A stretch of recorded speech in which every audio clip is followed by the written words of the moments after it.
Elle a connu les montagnes russes de l'amour, les attachements qui étouffent, les silences qui font douter. Puis un jour, elle a décidé de comprendre, mais surtout de se choisir. Aujourd'hui, elle aide des milliers de personnes à briser les schémas de la dépendance affective et à reconstruire des relations plus saines. Elle est aussi conférencière et auteure de plusieurs livres de développement personnel comme son best-seller Le syndrome de Tarzan. Aujourd'hui, j'ai le plaisir de recevoir une femme unique que j'adore profondément, Pascale Piquet. Pascale, comment on passe d'une dépendance affective à un attachement qui est sain? Mais c'est plus un attachement. La différence, elle est très simple. C'est la différence entre le besoin et le plaisir. Le besoin, c'est la dépendance et la soumission. Le plaisir, c'est l'autonomie et la liberté. Nomme le moindre problème qu'un humain peut rencontrer, c'est un manque de confiance et d'estime. Donc, c'est souvent la problématique primaire chez tes clients? Mais chez tout le monde. Chez tout le À monde. l'inverse, développe la confiance et l'estime, le monde est à toi.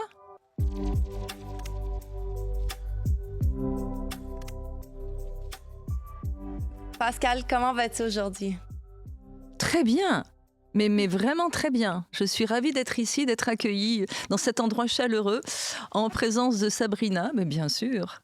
Quel Moi aussi, plaisir. sincèrement, c'est un plaisir de t'avoir ici aujourd'hui devant moi après 10 ans. Oui. Parce que la première fois qu'on s'est connus, c'est il y a 10 ans, quand je t'ai contactée pour la première fois. Oui. Puis on pourra reparler un peu plus en détail, si on veut, de mon histoire, là, de comment, justement, je t'ai contactée. Mais je dois dire qu'aujourd'hui, c'est un moment vraiment émouvant, puis d'une grande reconnaissance, puis beaucoup de bonheur pour moi parce que j'ai repensé à ces 10 dernières années-là, le jour où je t'ai appelée.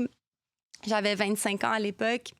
Puis je venais justement de rompre, de me séparer là, de ma relation de couple. Puis je me rappelle de l'état où j'étais, Ben, moi aussi. de comment je me sentais. Moi aussi, Sabrina, je te revois sur le futon de ma salle de coaching avec les oreillers, les coussins autour de toi, avec tes grands yeux émerveillés de découvrir des choses que tu n'imaginais même pas. Exact. Tu passais de la souffrance au rire, tu commençais à émerger. Ben, je me rappelle très bien.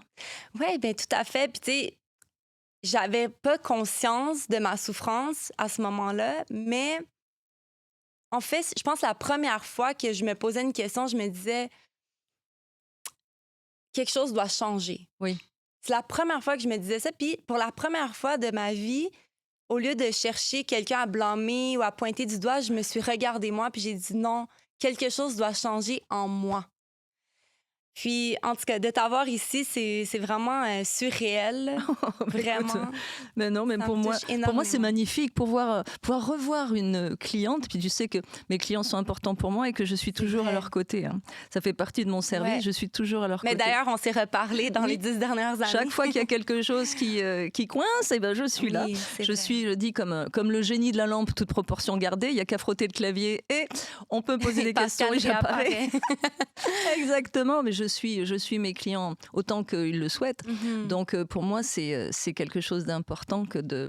Mais ce qu'il y a d'extraordinaire dans ton cas, c'est très jeune, parce que j'ai une clientèle jeune. Très jeune, tu as compris qu'il y a quelque chose qui n'allait Mm. pas et tu as voulu reprendre les choses en main. J'ai Ouais. des clients qui ont 80 ans. Et à 80 ans, ils se rendent compte en faisant le bilan de leur vie que quelque chose a dérapé. Toi, tu t'en rendais compte jeune qu'il fallait changer quelque chose. Ouais. Eux, ça leur a pris plus de temps. Moi, m'a pris 40 ans quand même pour comprendre que j'avais Oui. un problème. Donc, je ne peux pas jeter la pierre à qui que ce soit. Mais ces gens-là veulent sortir de cette dynamique et de Exact. cette souffrance parce qu'ils me disent le reste de ma vie, je veux le passer dans le bon sens. Et ils ont encore C'est l'espoir vrai. de rencontrer la Ouais. bonne personne et de faire l'amour.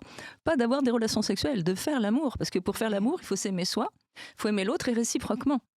Donc il y a beaucoup de gens qui pensent avoir fait l'amour, mais pas du Ouais, tout. ils l'ont pas fait. Ils ont Ouais, des- puis je pense que, tu sais, on pourra en reparler, comme je disais, mais pour moi, c'était vraiment, comme tu dis, moi, on me disait, Sabrina, il faut que tu apprennes à t'aimer avant. Oui. Avant d'être en couple, tu dois apprendre à t'aimer. Puis ça me faisait toujours sourire parce que je disais, mais comment on apprend à s'aimer? Comment on fait ça? Tu sais, il n'y a pas de manuel d'instruction. Non. Puis, en tout cas, le travail qu'on a fait ensemble, là, j'ai compris, ben, il était où les lacunes, là, puis qu'est-ce que j'avais, mes souffrances, puis qu'est-ce que je devais guérir, tu sais, puis dans le fond, l'amour de moi était là. Il était juste bien caché. Mais je fais souvent cette blague à mes nouveaux clients. Je leur dis est-ce que tu aimes mon amie Tina? J'ai vraiment une amie qui s'appelle Tina. Donc je demande est-ce que tu aimes mon amie Tina? Alors évidemment, ils me regardent avec de grands yeux, ils me disent mais je la connais pas. Et ben Exact. voilà. Donc si tu ne connais pas, tu ne peux pas t'aimer. Tout Parce à que fait. pour s'aimer, il faut se connaître et il faut s'écouter. Mm. Donc moi, mon métier, c'est de démontrer, je pense que tu t'en souviens, on travaille l'identité pour que tu saches qui tu es. Et une fois Exact. que tu sais qui tu es, eh bien tu aimes la personne que tu es. En fait, dans une relation, que ce soit professionnelle, sociale ou privée, disons une relation de deux personnes, on va parler plus d'appréciation dans le milieu professionnel, on est deux à s'aimer. Regarde, parlons d'amitié. Pour moi, l'amitié, c'est l'amour sans le sexe. Ça représente tous les critères sauf le Ouais. sexe. Donc, nous, on est en relation d'amitié. Parfait. Eh bien, nous sommes deux à t'aimer. Toi et moi. Je comprends. Et nous sommes deux à m'aimer. Toi et moi.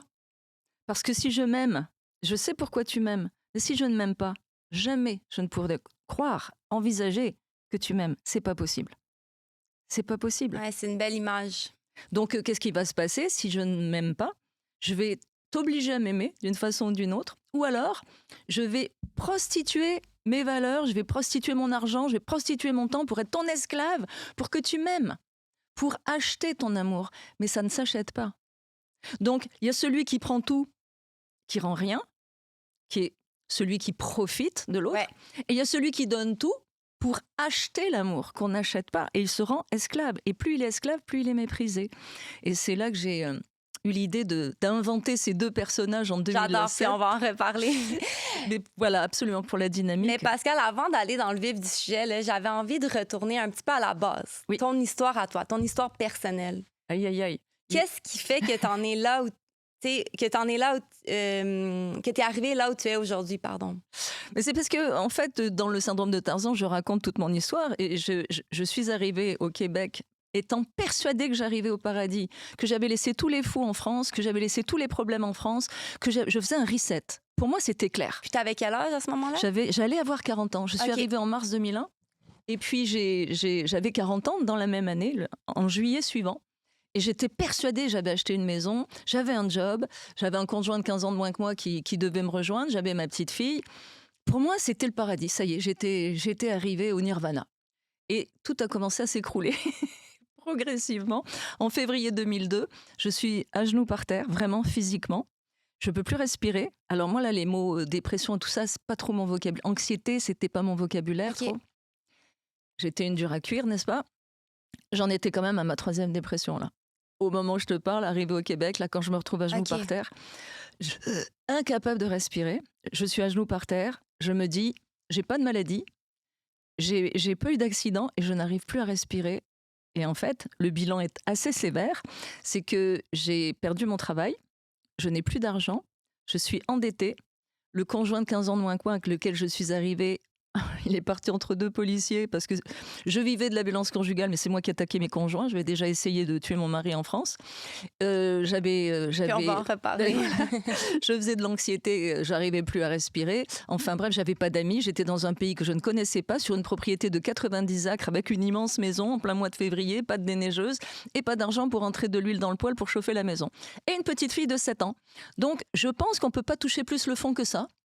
C'était vraiment le bas fond. Là. Ah ben, je pense. Et alors, je crois que l'univers s'est dit, celle-là, elle a touché le fond. Si elle remonte, on en fera quelque chose. Un coach. Et c'est comme ça qu'à cette époque, j'avais conscience que tout était détruit. Et j'avais cette sensation d'être dans le ventre de la bête. Tu sais, là, vraiment. Dans le ventre de la bête. OK. Dans les endroits les plus sombres. J'étais dans le ventre de la bête. Et je me disais, tu sais, comme Gepetto qui a avalé par la baleine, Ouais, mais c'était moins sympa que le ventre d'une baleine. Et puis je me disais, si j'arrive à sortir de là, un jour je guiderai d'autres personnes pour en sortir. J'avais déjà planté cette graine involontairement, mais je me disais, je vais finir par sortir Ça de là. n'avait pas un lien avec Non, tes j'avais métiers aucune idée. d'auparavant. Non, c'est fou, hein, non, j'avais aucune idée. Et à 40 ans, figure-toi que je ne savais pas quoi faire de ma vie. J'ai été comme à 18 ans, quand tu dois choisir ton orientation professionnelle. J'étais journaliste à l'époque, je travaillais à la Pige. Bah oui, j'étais journaliste pour une revue qui s'appelait Québec Franchise et Opportunités d'affaires. Je faisais des publi-reportages, je faisais de la rédaction pour des agences de publicité, je faisais de la révision de texte. Enfin, j'avais plusieurs casquettes, je courais après l'argent, parce qu'en arrivant, j'ai été virée. Au bout de 3 mois de travail dans une agence de publicité, j'ai été virée, donc j'ai travaillé à mon compte. Je courais après l'argent pour survivre. Et je me rappelle que quelqu'un me dit, mais qu'est-ce que tu veux faire? Est-ce que tu veux être journaliste à plein temps, travailler en publicité à plein temps? Puis je dis non. Et je me rappelle, j'avais les bras ballants, puis je disais, Elle me disait, qu'est-ce que tu veux faire? J'avais aucune idée, j'avais 40 ans et je ne savais pas ce que je ferais quand je serais grande. J'avais aucune idée de ce que je devais faire. Et quelqu'un m'a parlé de la PNL. Quelqu'un m'a parlé de relation d'aide. Ces mots-là, je ne les comprenais pas. Je ne les ai pas intégrés. La deuxième fois que la personne m'en a parlé, j'ai dit, mais qu'est-ce que ça veut dire, relation d'aide? Elle me dit, écoute, je te connais, là, j'ai l'impression que tu pourrais aider des gens. Ouf. Elle me parle de PNL.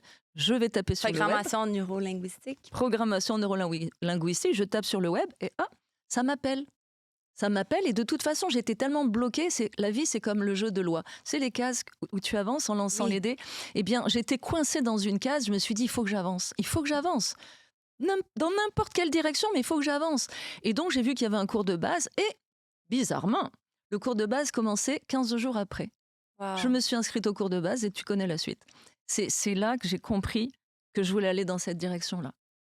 Puis à ce moment-là, j'imagine tu comprends tes souffrances, tes blessures. Qu'est-ce que tu découvres à ce moment-là?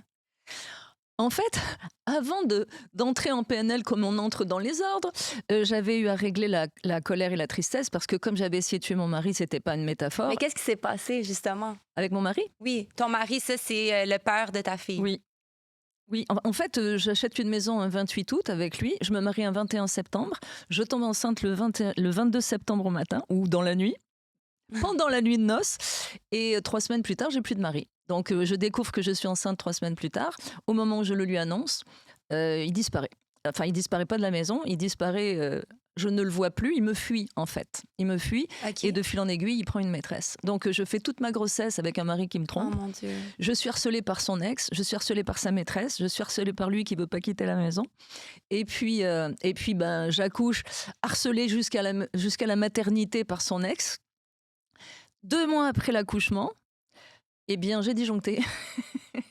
J'ai vraiment disjoncté. J'ai fait ce qu'on appelle un épisode psychotique. Chacun trouvera la justification derrière tout ça, je n'en sais rien, mais j'ai disjoncté. C'est-à-dire que je vois encore, j'ai l'image, mais j'ai plus le son. Je ne sais plus ce qu'il m'a dit pour me faire disjoncter. Et je l'ai attrapé par le col, je l'ai traîné tout le long de la cuisine, plaqué contre la gazinière, donc il était plaqué en arrière. Quand on pratique les arts martiaux que j'ai pratiqués, on sait que c'est la position la plus vulnérable. Il n'avait plus aucune force. Il ne m'a pas vu arriver. Foum, je l'ai traîné, boum, je l'ai plaqué sur la gazinière. Il y avait un couteau à la hauteur de son oreille droite, un couteau de cuisine. Et moi, je me suis vue le planter plusieurs coups de couteau. Et ça me faisait du bien. Ça me libérait. Parce que je me disais, je vais enfin pouvoir élever mon bébé en toute sérénité. Parce qu'en faisant un 3 en 1, je le tue.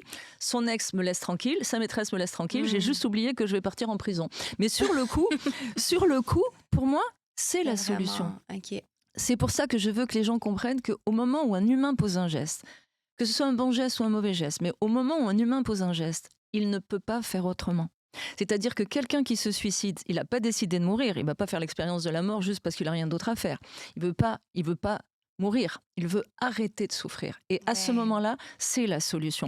Eh bien moi, à ce moment-là, c'est la solution. Je tue mon mari et... j'ai une phrase qui me tourne dans la tête, je peux élever mon bébé en toute sérénité. Tu imagines jusqu'où ça va?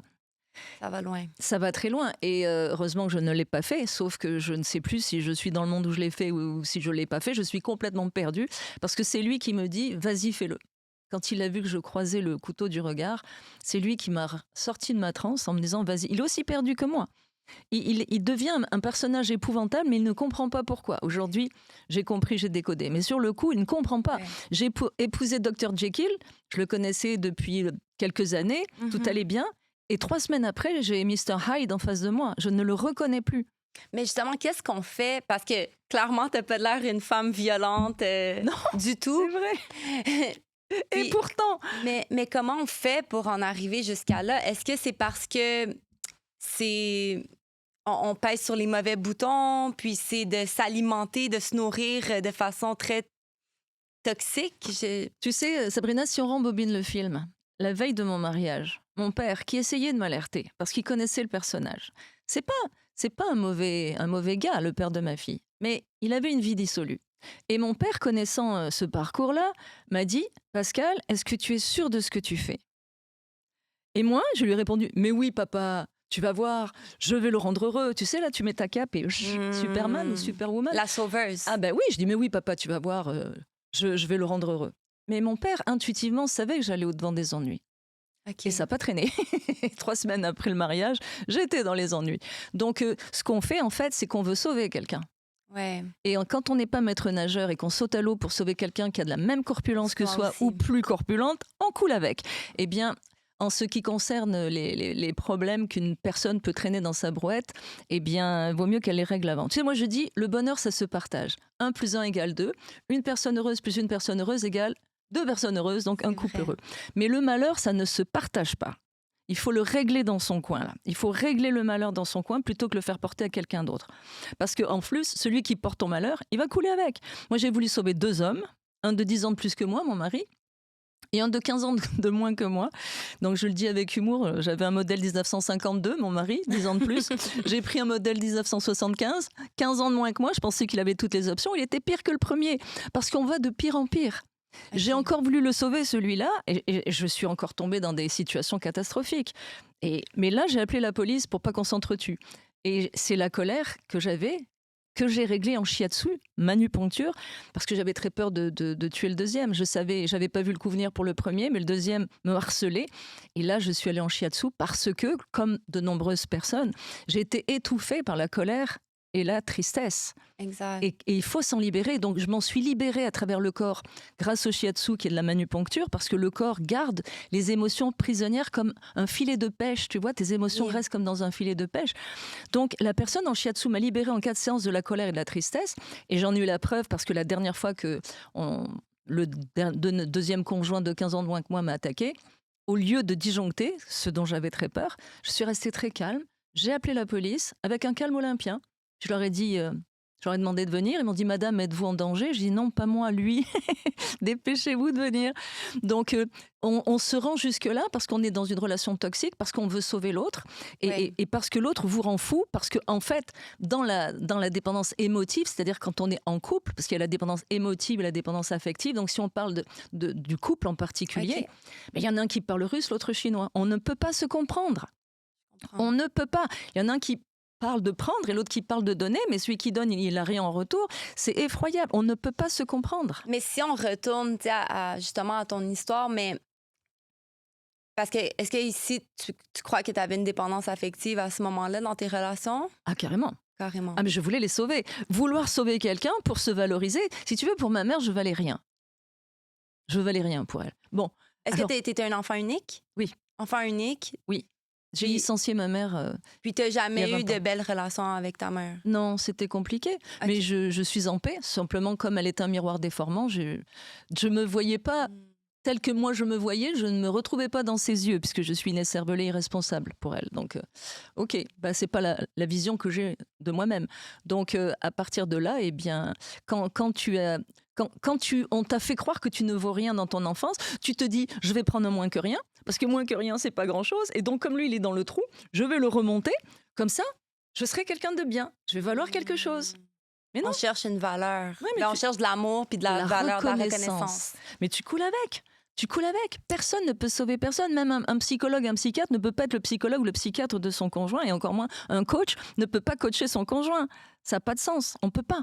Donc, en fait, quand on sent, comme tu l'as senti à l'époque, à 25 ans, qu'il y a quelque chose qui tourne pas rond, il faut aller investiguer pour savoir qu'est-ce qui se passe. Et j'ai une clientèle de jeunes entre 18 et 30-35 ans qui me disent, mais il y a un truc qui tourne pas rond, j'ai vécu une relation souffrante, je veux pas en vivre une autre. Ils sont allumés, ils ont compris. Alors que nous, on a empilé des relations.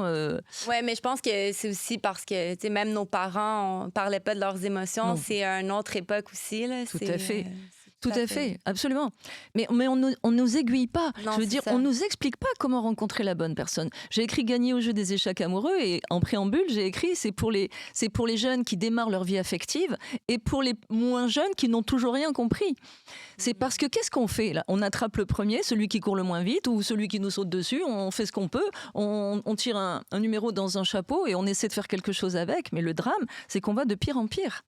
C'est parce qu'à chaque relation qui est un échec, tu perds ta confiance, tu perds un morceau de ta confiance. Mais justement, parlons-en de la dépendance affective parce qu'on entend souvent dire que c'est un manque d'amour de soi. Est-ce que c'est aussi simple que ça? Mais en fait, la dépendance affective, c'est le manque de confiance et d'estime. Les gens font l'erreur de croire que c'est juste en couple, mais pas du tout.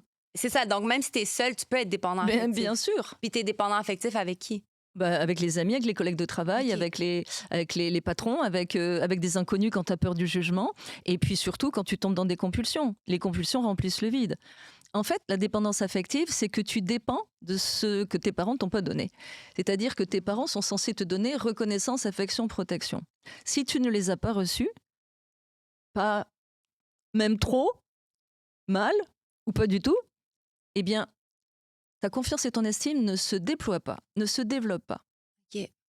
Donc, tu restes un enfant sur le plan affectif. Donc, c'est cette carence affective. La dépendance affective, c'est que tu es dépendant de ce que tu n'as pas reçu de tes Tu le parents recherches à et tu vas le l'extérieur. chercher dans ta vie d'adulte. Donc, la dépendance affective, c'est le manque de confiance et d'estime qui produit un immense vide à l'intérieur qu'on va essayer de remplir par des substances externes, la drogue, l'alcool, la nourriture. Après, on va tomber le jeu, le travail, le sport, on va tomber dans des compulsions diverses et variées. Ce vide va provoquer de l'anxiété généralisée, dépression, burn-out, suicide et meurtre. Parce que le meurtre, moi, j'ai failli tuer 2 hommes parce que c'était à cause de la dépendance affective. Donc tout ça fait que la dépendance affective, c'est de dépendre de ceux dont on n'a pas été nourri par les parents. Donc ceux qui ne sont pas en relation, et ils se moquent de ceux qui sont en mauvaise relation, mais enlève-leur leur drogue, leur alcool ou peu importe la compulsion qu'ils ont, tu vas voir comment ils vont faire. Ils vont être en rébellion. Donc ceux qui sont dans les compulsions et qui ne veulent plus de relation parce qu'ils ont été broyés, je dis que ce sont des indépendants affectifs. Parce que l'inverse de la dépendance affective, c'est pas l'indépendance affective, c'est l'autonomie affective. Exact. Parce que l'indépendance affective sont des gens qui ont été broyés, qui veulent plus de relation, donc ils vont s'adonner à l'alcool, à la drogue, à toutes sortes de Pour choses. combler Pour encore combler. le même vide. Voilà, donc il y en a qui sont conscients qu'ils veulent plus jamais de relation parce qu'ils ont été broyés. Alors il y en a qui veulent plus de relation du tout avec aucun être humain parce qu'ils ont été broyés par stratégie de survie. Ils se retirent du monde. Il y a ceux qui veulent plus du tout de relations intimes et il y a ceux qui butinent. Et il y a ceux qui souhaiteraient une relation intime, mais ils n'y arrivent pas et comprennent pas pourquoi, au début de la relation, d'un seul coup, ils étouffent. Donc, qu'est-ce qu'ils font? Du ghosting. Ils s'enfuient. Ils s'enfuient. Pourquoi? Parce qu'ils ne sont pas capables d'expliquer ce qui leur arrive. Mais celui qui a été flushé, là, qu'on a laissé sur le carreau, ben lui, il court après parce qu'il veut des explications. Mais la personne qui d'un seul coup fait de l'anxiété parce que la relation commence à devenir sérieuse, elle ne sait pas expliquer. C'est ce qui est arrivé au père de ma fille. Il s'est retrouvé C'est aussi un peu la peur de l'engagement, Mais j'imagine. bien sûr, parce que le cerveau, il dit hey, la dernière fois que tu as été en relation, on a souffert là. Exact. On n'y va plus là. Donc le cerveau, il met de l'anxiété parce qu'il dit faut pas y aller. Faut pas y aller. C'est comme quand tu te penches au-dessus du vide. Oh, t'as Donc, peur. lui, exemple, ton mari a eu peur de l'engagement vu que là, vous alliez avoir un enfant. Donc, c'est comme si la relation passait à une autre étape. Sincèrement, je ne l'ai pas épargné parce qu'il avait 43 ans quand on s'est mariés. Il était un grand professionnel dans son domaine. Il avait eu des responsabilités professionnelles, mais aucune autre dans la vie privée, n'est-ce pas? Donc, on va dire que je l'ai un petit peu précipité, je reconnais. Mais je lui ai pas mis un revolver sur la tempe. Mais on achète une maison un 28 août, on se marie un 21 septembre. Le 22 septembre au matin, je suis enceinte. Ça fait beaucoup de responsabilités d'un coup, vois-tu? Oui, je comprends. Et il a disjoncté sans comprendre pourquoi. Mais c'est parce que d'un seul coup, ça faisait beaucoup. Ça faisait beaucoup. Eh oui. Et même lui, il comprenait pas ce qui lui arrivait. Il se reconnaissait pas non plus. Et avec le recul, je le conçois. Mais ce qui m'a amusé, c'est que quelques temps plus tard, je le croise en ville après qu'on ait divorcé. Et puis, il disait que je l'avais obligé à acheter une maison, obligé à se marier, obligé à avoir un Il enfant avait été forcé. et obligé à divorcer. Celle-là, je la trouvais bonne. Et obligé à divorcer. Ben oui. Ben oui, je l'ai obligé à tout en fait. Bon. Mais aujourd'hui, on a une relation correcte. Hein. On a une relation tout à fait amicale par rapport à ma fille. Et puis, tu sais, surtout, ce qui est important, c'est que je n'ai jamais blâmé mes conjoints, je n'ai jamais blâmé ma mère, je n'ai jamais blâmé personne, je ne les ai jamais traités de pervers narcissiques. Ça m'agace au plus haut point, ça, parce que j'étais responsable de les avoir attirés. J'avais ma responsabilité, c'est 50-50. Si tu tombes sur quelqu'un qui te maltraite, c'est toi qui l'as attiré. Pourquoi t'es resté là? Ça, on va en reparler. Je trouve ça trop intéressant. Mais Pascal, si on retourne un peu justement à d'où vient la dépendance affective, donc tu nous parlais de l'enfance, tu sais, ce qu'on n'a pas eu de nos parents. Mais exemple, un enfant qui, pour X raisons, là, il n'a pas eu ses parents, il n'a pas eu son père, sa mère ou les deux, mais qui a été élevé par des grands-parents aimants, bienveillants, est-ce qu'ils peuvent quand même développer cette dépendance affective-là ou ils peuvent Quelles que être soient comblés? les personnes qui vont prendre en charge un enfant, que ce soit des parents adoptifs ou des grands-parents, à partir du moment où ils donnent à cet enfant reconnaissance, affection, protection, l'enfant est paré. Sa OK. confiance et son estime vont se développer. Le drame, c'est que s'il y a un parent qui le donne et l'autre qui est humiliant ou qui est toxique, Ouais. eh bien, tes programmations vont se fonder sur celui qui te fait de la peine, celui qui te heurte, pas sur celui qui va être bon avec toi. OK. Par exemple, il y a 100 personnes qui t'adulent. Je reprends le mot. Il y a 100 personnes qui t'apprécient. Mais vraiment. Et puis tous les membres de ta famille t'apprécient. Mais il y a un membre de ta famille qui t'a dit des vacheries dans ton enfance, ou qui a eu des comportements humiliants, ou qui a été toxique. Un. Dis-moi pourquoi, quand tu es adulte, toutes ces personnes-là continuent à t'aimer. S'il y a une personne qui te critique, tu la crois parce qu'elle va te rappeler cette personne qui était humiliante dans ton enfance. Et tu vas la croire. Ouais. Si tu n'as pas restauré ta confiance et ton estime, tu vas la croire. Donc, regarde les stars, là, ils ont je sais pas combien de milliers de followers, il y a quelqu'un qui les critique, ils sont démolis. Hé, regarde tous les followers que tu as. Mais non, ils ne supportent pas la critique. Donc, c'est vraiment important de comprendre. Moi, j'appelle ça le rap des parents. Le rap. Reconnaissance, affection, protection. C'est vraiment important de comprendre que quand l'enfant est nourri dans cet aspect-là, sa confiance et son estime sont là parce que, en fait, à travers la reconnaissance, tu dis à l'enfant, tu existes, tu fais Exact. partie de la famille, tu as ta place. Ce qui fait qu'une fois adulte, tu le sais, c'est pas un débat. Tu n'as pas besoin de valider auprès des autres que tu existes. Mmh. Tu n'as pas besoin d'être esclave, de te plier en quatre. Tu existes, tu le sais, tu es ta propre référence. C'est de l'amour inconditionnel, veux pas. Ben oui, C'est pas avec condition. mais surtout quand en plus tes parents t'ont aimé, donc à travers l'affection, ou tes parents adoptifs, ou tes grands-parents, ou peu importe, à travers l'affection, ils te disent tu es aimable et estimable, nous on t'aime.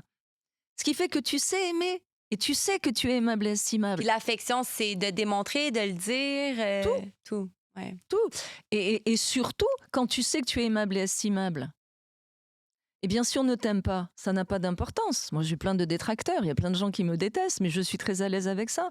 Ils ont le droit. Moi, je n'aime pas tout le monde, mais je n'ai aucune émotion négative envers personne. Mais je n'aime pas tout le monde. J'ai le droit de. Il y a des gens qui me Oui, laissent c'est clair. indifférente. Donc, si quelqu'un n'aime pas ce que je fais ou n'aime pas qui je suis, bon, bah, ça le regarde. Il en a parfaitement le droit. Je suis très à l'aise avec ça. Mais quand tu ne t'aimes pas, tu peux pas supporter que quelqu'un d'autre ne t'aime pas. Non, c'est ça. Puis surtout quand ça vient d'un parent qui te le démontre pas, mais ça fait encore plus mal parce que c'est ta famille, c'est les gens les plus proches de toi. Donc tu te dis, si mes parents m'aiment pas ou ne démontrent pas leur amour, ben alors qui Je ne va vaux rien. m'aimer? Je ne vaux rien. Je vaux Mais tu rien. sais que l'être humain, quand même, c'est le seul être sur cette planète qui, une fois expulsé du ventre de sa mère, est déjà en situation d'urgence et de survie parce que ses premiers prédateurs peuvent être ses parents. Hmm. Ah, je l'avais jamais vu comme ça. Et après, ces prédateurs, ça va être à l'école, en fait, dès qu'on sort du ventre de notre mère, on est On est jeté en dans danger. l'arène. On est en danger. Après, il va falloir que nos parents nous enseignent à louvoyer entre les gens toxiques ou repérer les gens qui sont qu'on peut côtoyer, qui sont fréquentables. Oui. Mais on est jeté dans la jungle. C'est ça, ils Dès doivent nous qu'on sort, protéger de l'environnement autour, et nous donner les clés. de mais- la société. Mais on ne nous donne pas les clés. Donc, dès que tu es expulsé vrai. du ventre de ta mère où tu étais bien tranquille, normalement, eh bien là, ça y est, tu es la proie des prédateurs, quels qu'ils soient. Donc, l'affection, c'est très important parce que, en fait, si je ne sais pas changer les pneus de ma voiture, je ne sais pas les changer, hein. Les pneus Moi non d'été, plus. l'hiver, ben, je ne saurais pas changer les tiens. Si je ne Ouais. cuisine pas pour moi, je cuisinerai pas pour toi. Si je À ne part m'aime de pas, nous. si je ne m'aime pas, comment je pourrais t'aimer? Et là où il y a un point hyper important, c'est que la majorité des gens pensent courir après l'affection. Mais non, les gens ne courent pas après l'affection. Ils courent après la reconnaissance. Parce que l'affection, c'est la manifestation de la reconnaissance. Si je te Ok. touche, je te Je te reconnais. reconnais. Les enfants qui ont été abandonnés ont beaucoup moins de résilience que les enfants qui ont été frappés. Parce que si je te frappe, je te touche. reconnais. Je vois que tu existes, je te Ah, frappe. ok, Mais si je te comprends. tourne le dos, je t'ignore, je nie ton existence. D'ailleurs, dans les disputes, quand il y en a un qui boude, c'est épouvantable pour l'autre. C'est une stratégie aussi pour contrôler l'autre. Oui. La bouderie, le Oui. silence, l'ignorance, Mm. c'est pire que les insultes. Parce qu'au moins, une insulte, tu existes pour l'autre. Oui, Mais si c'est l'ignorance, c'est terrible. c'est terrible. Donc, on ne court pas après l'affection, on Ben, court moi, après la c'est ce qui reconnaissance. m'a vraiment... Quand je t'ai rencontré puis que tu m'as expliqué tout ça, c'est la première fois que je l'entendais. Ben oui. Personne m'en avait parlé, tu sais, puis j'avais pourtant 25 ans, là, je veux dire... ni à l'école, Non. ni entre amis. Personne m'avait parlé de tout ça. Puis je trouve que c'est tellement la base. Mais c'est parce que je t'ai fait rentrer, Sabrina, dans le monde de Pascal Piquet. C'est-à-dire que j'ai ma façon d'exprimer les choses. Et même si j'ai tous mes diplômes en PNL, si j'ai associé d'autres diplômes, ma grande force, c'est mon expérience de vie. Ouais. Donc je ne suis pas académique, je n'ai pas appris sur les bancs de l'école, j'ai appris sur les champs de bataille. Je suis expérientielle et j'ai cette capacité de traduire par des métaphores et d'expliquer. Ouais. En fait, je répercute ce que j'ai compris de la vie, tout simplement. C'est du Mais pratico-pratique. j'imagine que tu te reconnais aussi dans tes clients, donc c'est plus facile de les toujours. aider. Ah, mais Ouais. toujours. Mais parce que j'ai un caractère particulier. Ouais. Donc, mes clients se reconnaissent en moi. Tout à fait. Alors j'ai écrit et je dis souvent que je m'aime à travers mes clients. Alors évidemment, tu extrais la phrase de son contexte. J'ai l'air un profil narcissique, la fille, tu sais, là, wow, qui bat des records. Là.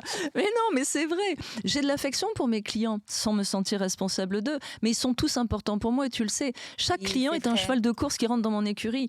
Et je suis disponible pour chacun de mes clients, même 15 ans plus tard, même 20 ans plus tard. Donc oui, je m'aime à travers mes clients parce que je me reconnais en eux. Ce sont des combatifs. Et eux aussi se reconnaissent en moi, sinon ils s'en vont. Je leur fais une peur bleue.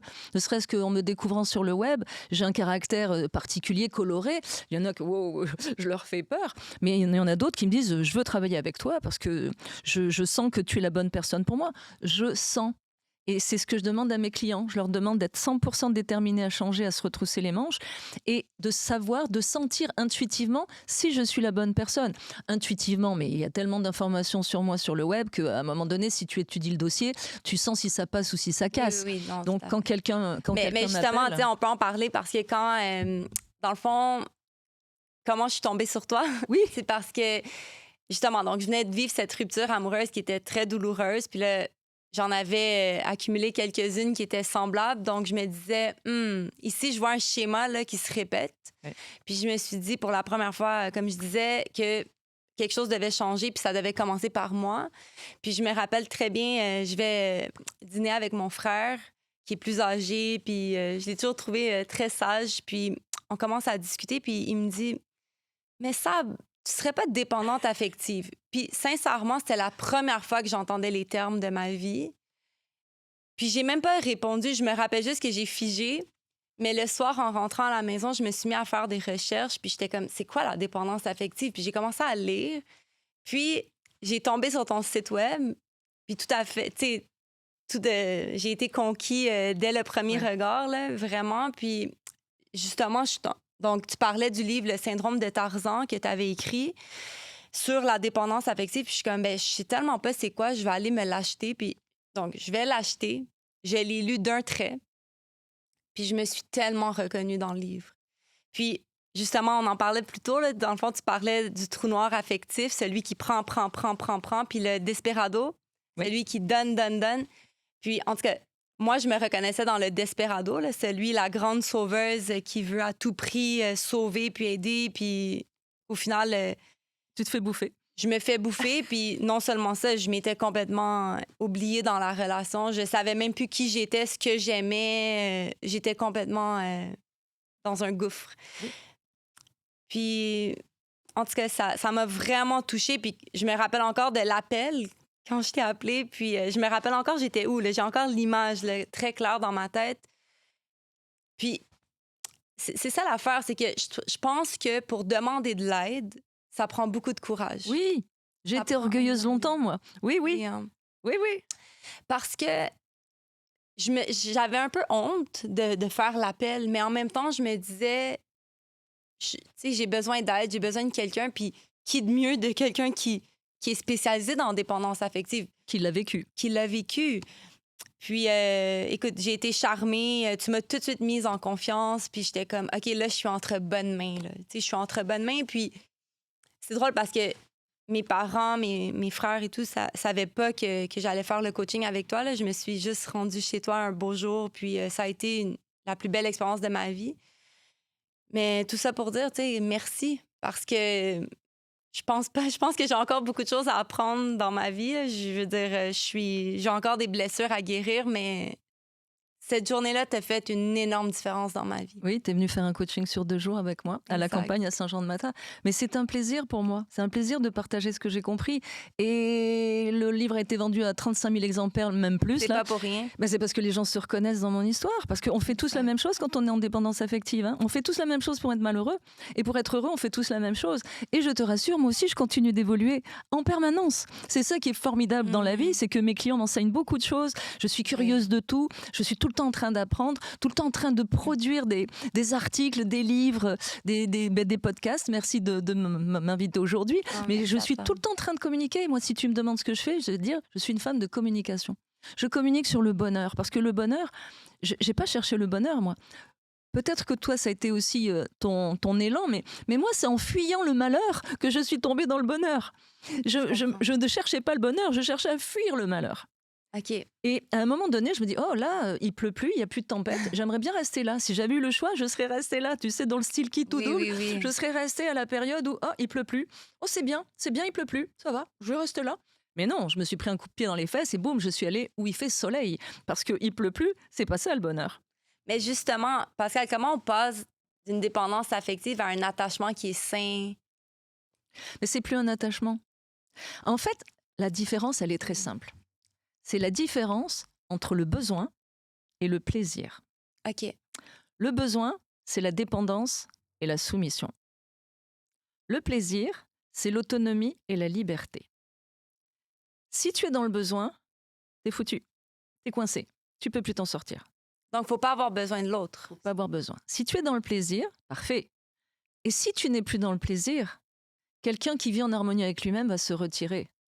Parce que t'es plus dans le confort. OK. En fait, c'est confort, inconfort. Tu te rappelles, c'est plus 1, moins 1, Oui. confort, Ça, je m'en inconfort. rappelle le plus un. Parce que tu me disais, tu dois rencontrer quelqu'un dans ta vie qui va t'amener quelque chose, un plus un. Que toi, tu es déjà complète, Voilà, puis lui, il va être un plus un dans ta vie. exactement. Lui ou elle. Donc 1 plus 1 égale 2, 1 moins 1 égale 0. Les plus 1 te mettent dans le confort, les moins 1 te mettent dans l'inconfort. OK. Alors ceux qui te disent sors de ta zone de confort, excusez-moi, mais à mes yeux, sont des gens dangereux. Parce que tu ne sors pas de ta zone de confort. Ton cerveau, il entend danger. Tu sors de ta zone de confort, tu te mets en danger. C'est ça qu'il entend, le cerveau. On ne sort pas de sa zone de confort, on l'élargit. Qu'est-ce que tu es venu faire chez moi en coaching? Tu es venu élargir ta zone de confort à travers un enseignement et une déprogrammation. Exact. Si on prend les enfants de l'école primaire, on les met à l'université pour leur faire gagner du temps, on les a sortis de leur zone de confort. Hein. Ah ben oui. Sortir de sa zone de confort, c'est se retrouver parachuté au-dessus de l'Amazonie. Là, débrouille-toi. Tu sais pas quels sont les animaux dangereux ni les plantes dangereuses. Là, t'es sorti de ta zone de confort. On élargit la zone de confort. Il faut arrêter de vouloir faire sortir les gens de leur routine. Si leur routine leur va bien, s'ils sont heureux là-dedans, s'ils sont dans le confort là-dedans, foutez-leur la paix. Si une personne veut sortir de sa routine, elle va aller développer sa confiance, elle va élargir son champ d'action. Regarde, un petit renardeau, par exemple, il sort la tête de la tanière, il la rentre. Après, qu'est-ce qu'il fait? Il va faire quelques pas, les petits renardeaux, ils vont faire quelques pas autour du terrier, ils vont rentrer. Après, ils vont élargir leur champ d'action. La maman va leur enseigner. À leur propre rythme. À leur rythme. Donc, on évolue. Mais c'est pas vrai qu'on sort de sa zone de confort. Moi, j'ai vu des gens se mettre en danger. Il y en a un qui a voulu sauter de sa zone de confort. Sauter de sa zone de confort. Parce qu'il a sauté en parachute, il était mort de trouille, il a hurlé tout le long, il a eu la peur de sa vie. J'en ai une autre, elle a voulu faire la même chose, elle a vomi tout le long. Est-ce que ça a été productif comme expérience? Non, bien sûr, c'est traumatisant. Donc on évolue. Moi, mes clients, ils veulent évoluer en développant la confiance et l'estime. Tu sais, la confiance et l'estime, quand on en manque, le manque de confiance et d'estime, c'est la source de tous les problèmes des êtres humains. Tous, nomme-en un. En dehors des problèmes de santé mentale. Nomme le moindre problème qu'un humain peut rencontrer, c'est un manque de confiance et d'estime. Donc, c'est souvent la problématique primaire chez tes clients? Mais chez tout le monde. Chez tout le à monde. l'inverse, développe la confiance et l'estime, le monde est à toi. Puis comment on fait? C'est quoi tes meilleurs trucs pour développer notre confiance et notre C'est pas des trucs, c'est un programme que j'ai élaboré dans lequel on s'inscrit. On va travailler déjà sur les programmations. Moi, en une demi-heure, je vais te montrer les mécanismes qui t'ont poussé dans la mauvaise direction. Une demi-heure, bim, bim, bim, bim, bim. Hop, on voit les mécanismes. Il y a beaucoup d'enseignements. Mon métier, en fait, tu sais, c'est moi qui parle le plus.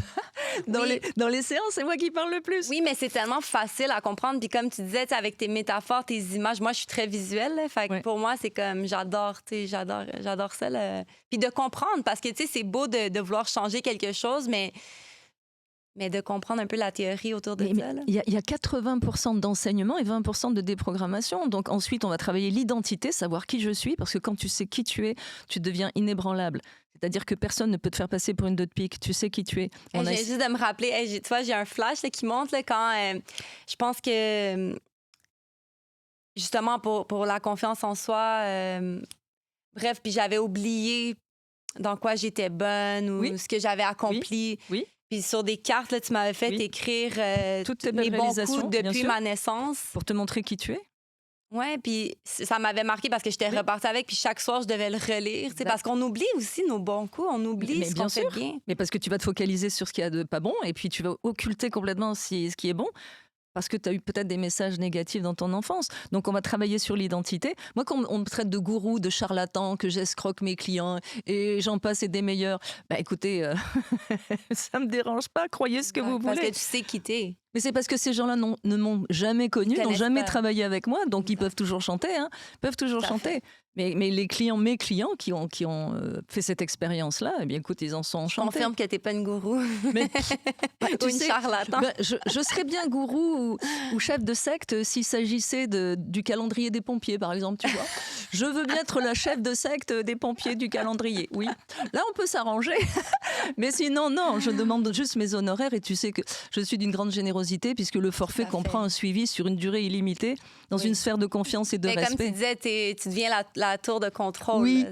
Ça, Avec, tu vois, je m'en vous sers. apprends à piloter parce que l'image est là, c'est-à-dire que nos parents sont censés nous enseigner à piloter. Mhm. Et puis, ben, une fois qu'on sait piloter, ils sortent de l'avion comme un moniteur d'auto-école.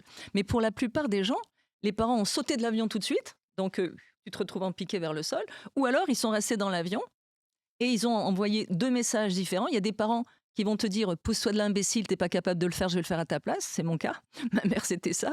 Ou les parents qui vont dire « tu vas voir ma chouchounette, papa et maman vont le faire pour toi ». Eh bien, une fois que tu quittes tes parents, tu sais rien faire parce qu'ils ont toujours tout fait pour toi. Fait que ça, c'est pas aider l'enfant Non de plus. vouloir être trop Non plus. surprotégé. Là. Trop ou pas assez, ou pas du tout. C'est ça, comme tu disais. Tu reviens au même résultat, manque de confiance et d'estime dans certains domaines. Et alors le plus fort, c'est que tu peux avoir une confiance incroyable en toi. Tu peux être un leader dans ta vie professionnelle, prendre des décisions, être mais vraiment performant, percutant, parler devant les micros, parler devant les caméras. Moi, j'en connais beaucoup, hein, des clients de cet acabit. Mais quand ils sont dans leur vie privée, c'est la catastrophe. Pourquoi ? Parce que c'est l'enfant intérieur qui prend les commandes. L'enfant intérieur rime avec peur. Moi, je l'appelle le terroriste terrorisé. C'est-à-dire que quand lui il prend les commandes, il a 6 ans, il est aux commandes d'un avion d'adulte et il ne sait plus quoi faire. Donc, il panique.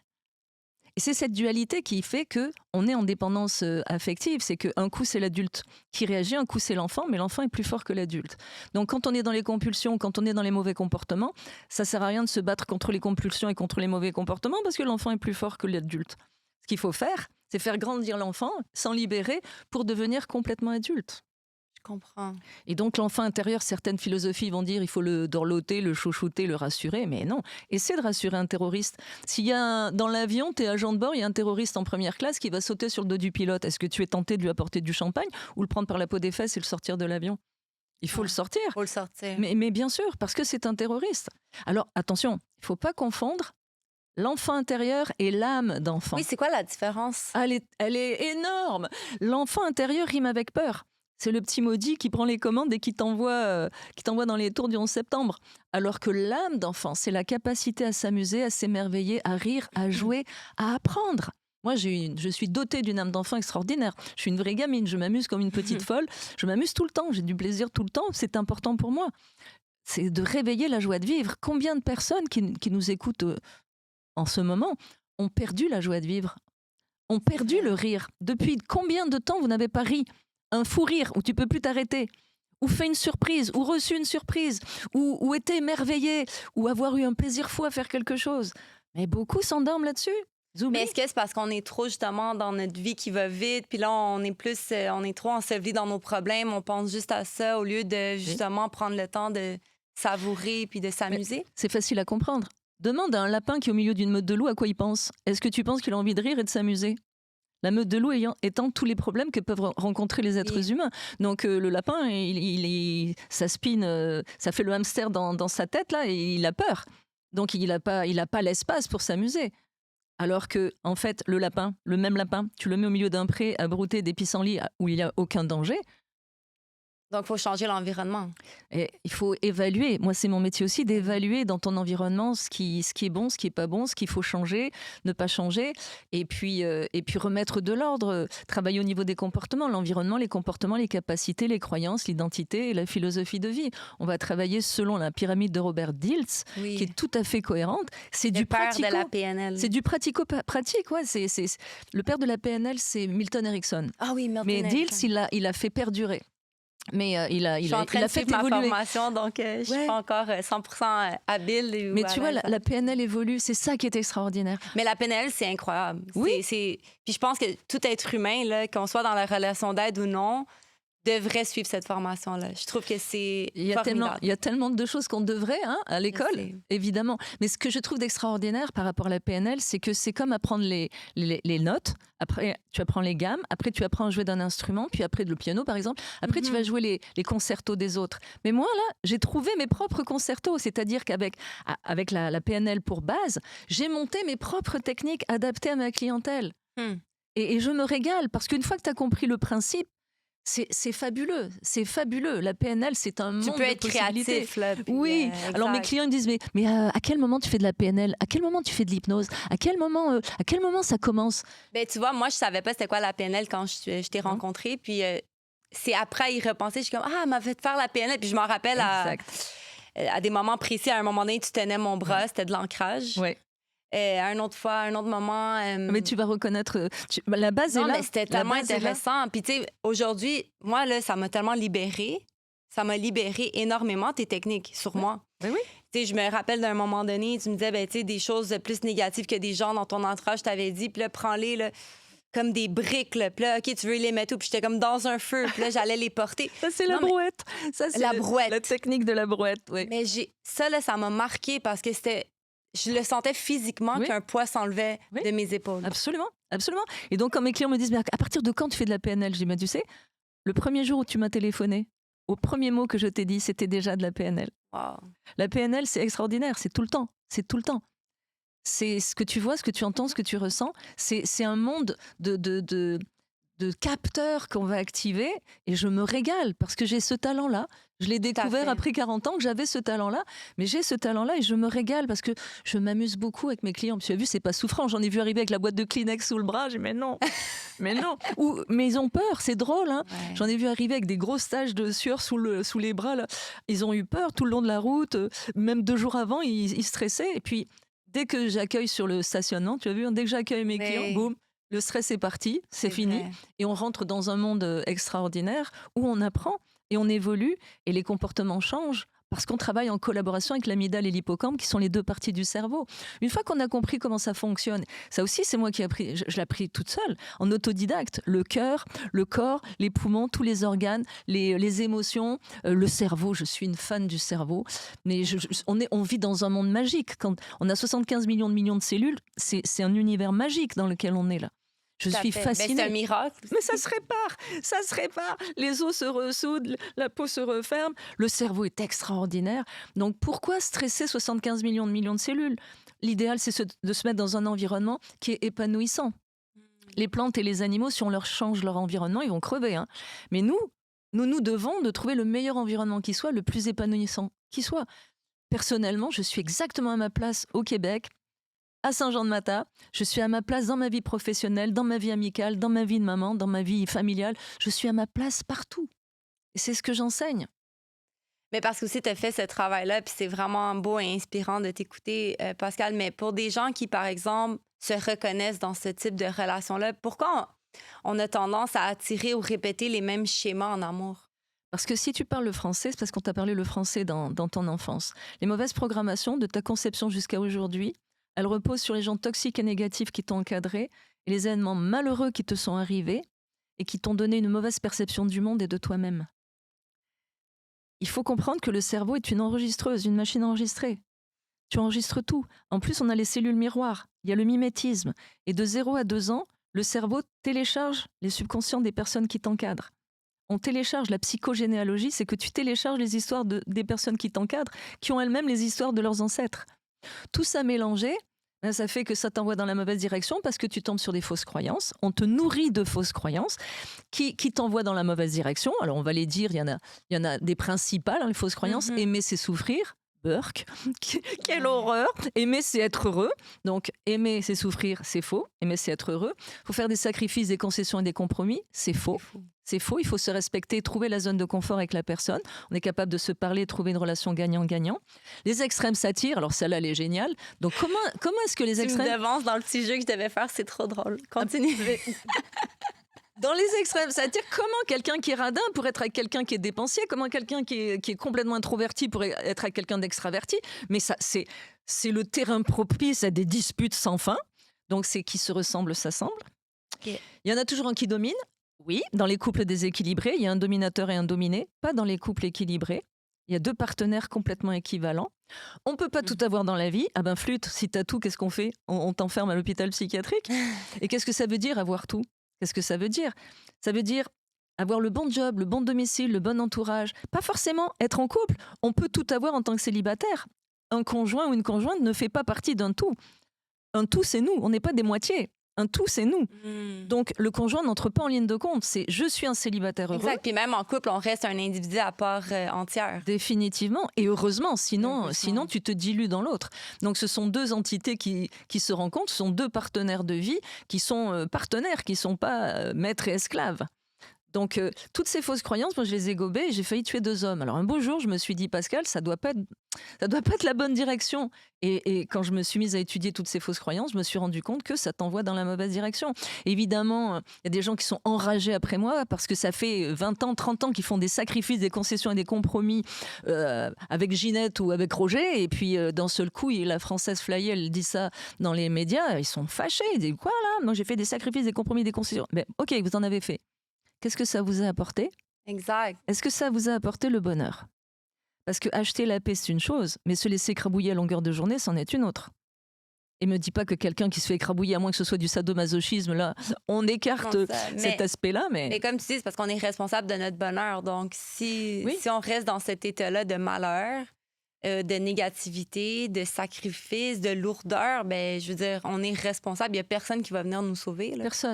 Personne. Et c'est là que la dépendance intervient. C'est que la solitude, elle est pire que d'être maltraité. Quand des gens se moquent d'un homme qui est trompé à tour de bras par sa femme ou d'une femme qui est frappée dans la violence conjugale et qu'on dit c'est bien fait pour elle, elle aime les coups, puisqu'elle ne le quitte pas, elle doit aimer les coups, et lui c'est bien fait pour lui, il est cocu et puis il doit aimer ça parce qu'il ne s'en va pas. Voilà, ça ce sont des gens qui ont des jugements comme ça très abrupts. Alors moi je leur dis écoute, je t'emmène en haut du Grand Canyon, au bord du précipice. Et je te propose, soit je te frappe, soit tu sautes dans le précipice. Qu'est-ce que tu fais ? Évidemment, tout le monde va me répondre tout penaud, je me laisse frapper. Je dis, voilà, tu viens de comprendre la dépendance émotive. C'est que quitter l'autre, c'est crever. Alors l'autre, il peut te prostituer, te frapper, t'humilier, te traumatiser, mais tu peux pas le quitter, parce que le quitter, c'est crever. Pour les personnes en grande dépendance, ça s'appelle crever. Donc ça veut dire que, en fait, c'est pas la solitude qui tue, c'est la peur de la solitude. Parce que de nombreuses personnes sont incapables de vivre seules. Elles ont quitté les parents, elles se sont accrochées à un conjoint ou une conjointe, puis après à une autre liane, une autre liane, et une autre liane, et une autre liane, et d'un seul coup, ils tombent célibataires. D'où la métaphore de Tarzan avec ses lianes. Exactement, libérez-vous des lianes de la dépendance affective. Et à un moment, à 50 ans, il faut que tu vives célibataire, c'est la panique. Moi, j'en ai vu à 50 ans retourner chez papa-maman, incapable de vivre seul. Wow. Il a fallu faire un retour progressif à la maison, je ne blague pas, et puis je les comprends, et je ne juge jamais parce que je les comprends. Ils n'ont jamais vécu seuls. Être seul pour eux, dans une pièce, dans une maison, dans un appartement, c'est inconcevable. C'est juste le silence. Il y a beaucoup de monde qui ont de la difficulté avec le silence. Mais carrément. Il y en a un, il mettait la radio, la télé et le ventilateur pour s'endormir. Moi, j'étais comme ça quand j'étais plus jeune aussi. Voilà. Donc on toujours la télé, la musique, toujours avoir un bruit ambiant. Exact. Oui. Donc, on fait un retour progressif vers le célibat, parce que le célibat heureux, c'est le diplôme qui te permet l'université des couples heureux. Mais tant que tu n'es pas un célibataire heureux, tu vas attirer des problèmes, parce que, en fait, dans ton site internet subliminal, tes auras, ce que j'appelle le site internet subliminal, tout est inscrit. Donc, si tu es une proie, c'est écrit en gros. Je suis une proie, mangez-moi, mangez-moi.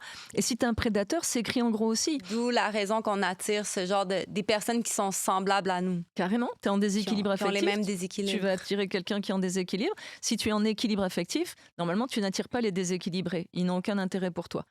Et sinon, tu les vois venir là, parce que... Carrément. Ouais. Parce que je donne les outils pour les voir venir. Le détecteur de névrosé, voilà. Ah oui. Ben oui, ça fait partie de mon travail aussi Quand j'étais d'enseigner. célibataire, après t'avoir rencontré, j'en ai vu venir. Exactement, mais parce que tu as les consignes de sécurité, tu as le plan de vol pour identifier, parce que c'est un recrutement. Et ça n'enlève rien au romantisme, mais c'est un recrutement. On recrute la personne la plus proche de soi. C'est pas nos parents, on les quitte, c'est pas nos enfants, ils nous quittent. La personne la plus proche de soi, c'est un conjoint, une conjointe. Donc c'est un recrutement. Il faut faire attention. Il faut analyser la candidature. Il y a des points à vérifier.